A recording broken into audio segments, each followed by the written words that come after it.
Il y a des matins où tu te réveilles avec l'impression d'avoir oublié quelque chose d'important. Pas tes clés, pas un rendez-vous. Toi, tu as oublié qui tu es censé être. Pas la version que tu montres aux autres. Pas celle qui répond aux messages et qui fait semblant d'avoir un plan. L'autre, celle qui avait des rêves, avant que la routine les enterre. Si tu as cliqué ici, c'est que tu cherches cette version de toi. Tu es au bon endroit. Parce que je vais te donner 9 gestes précis qui vont te ramener à toi-même. Pas des conseils, pas des théories, des gestes. Des trucs que tu peux faire dès demain et qui vont te prouver que tu existes encore. Que tu n'es pas juste un fantôme qui traverse ses journées. Reste avec moi. Parce que ce que tu vas entendre va réveiller quelque chose que tu croyais mort. Le premier geste, c'est celui qui va donner le ton à toute ta journée. Tu crées un moment de silence absolu, chaque matin.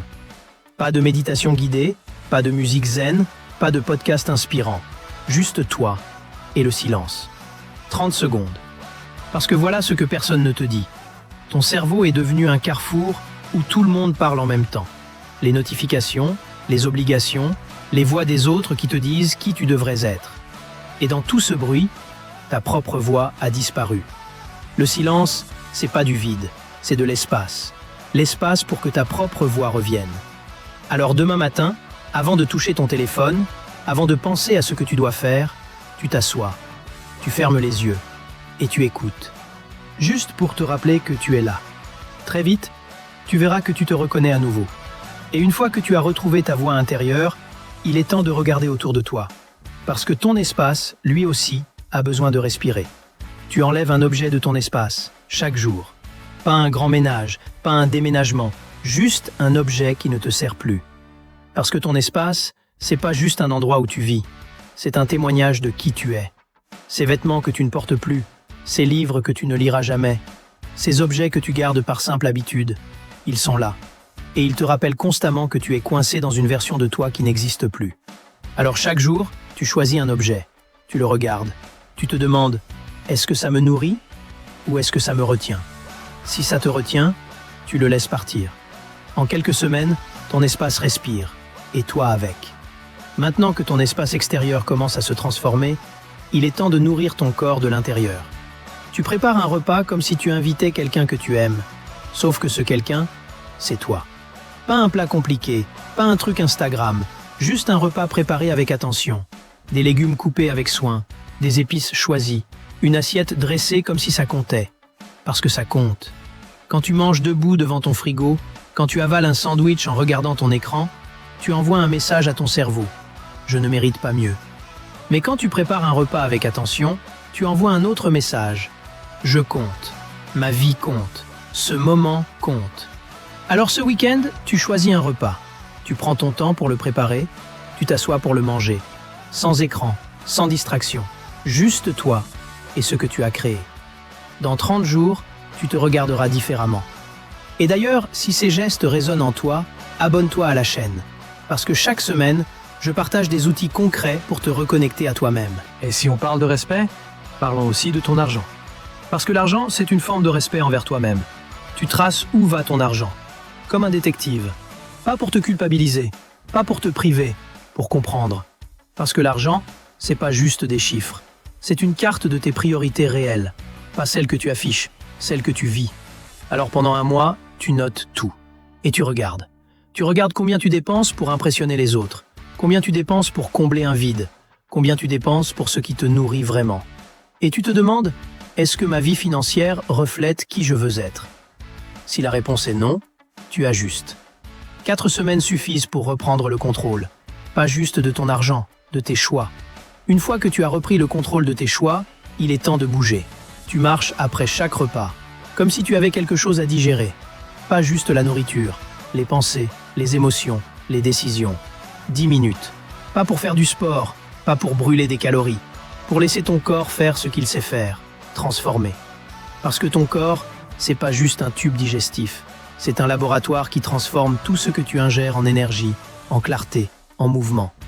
Et quand tu marches, tu l'aides. Tu stabilises ta glycémie, tu libères des endorphines, tu calmes ton système nerveux.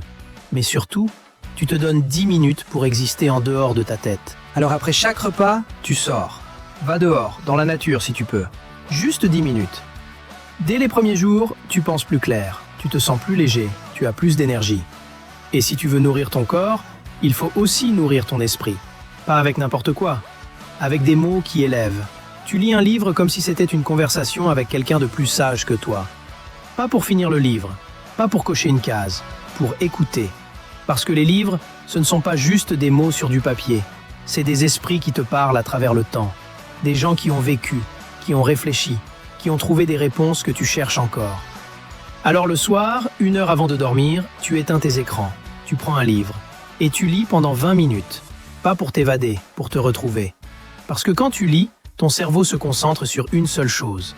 Il arrête de ruminer, il arrête de s'inquiéter, il arrête de courir dans tous les sens. Il se pose. En quelques nuits, tu dors mieux, tu penses mieux, tu te sens plus connecté à quelque chose de plus grand que toi. Mais avant même de penser à bien dormir, il faut bien commencer la journée. Et ça commence dès que tu ouvres les yeux. Tu bois de l'eau dès que tu ouvres les yeux, comme si tu réveillais quelqu'un qui dort depuis longtemps. Parce que c'est exactement ce que tu fais. Ton corps vient de passer 8 heures sans rien boire. Il est en mode survie.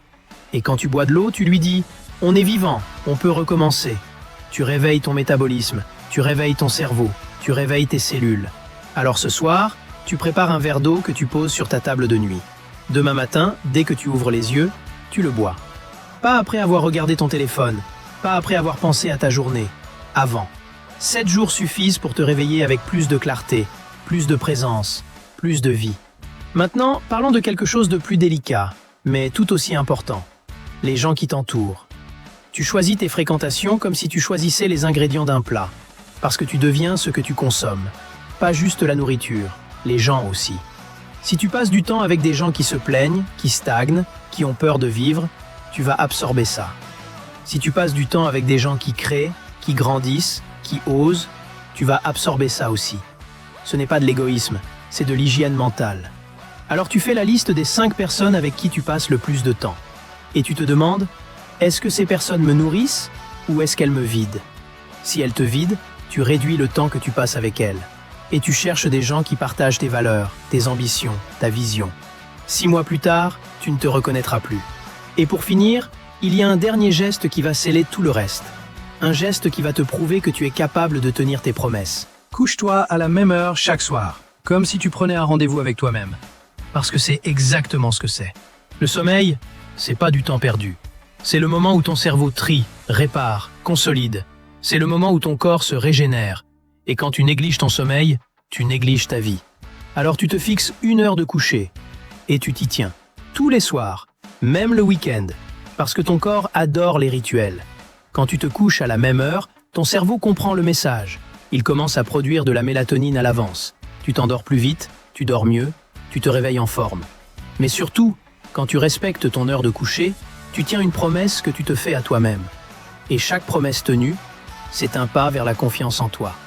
15 jours plus tard, tu te réveilles naturellement à la même heure, sans réveil, et tu as plus d'énergie toute la journée. Voilà, tu as maintenant 9 gestes concrets qui vont te ramener à toi-même. Tu te souviens de ma promesse au début? Je t'ai dit que j'allais te donner des gestes qui vont te prouver que tu existes encore. Que tu n'es pas juste un fantôme qui traverse ces journées. Ces 9 gestes, c'est pas de la magie. C'est juste des actions simples, intentionnelles, qui te reconnectent à qui tu es vraiment. Et qui, en 2 mois, vont faire de toi quelqu'un de complètement différent. Quelqu'un qui se réveille et qui se reconnaît. Quelqu'un qui vit pleinement sa vie. Alors maintenant, tu as le choix. Tu peux fermer cette vidéo et retourner à ta vie d'avant. Ou tu peux décider que c'est le moment et commencer dès maintenant. N'hésite pas à t'abonner pour continuer ce chemin ensemble. On se voit bientôt dans une nouvelle vidéo.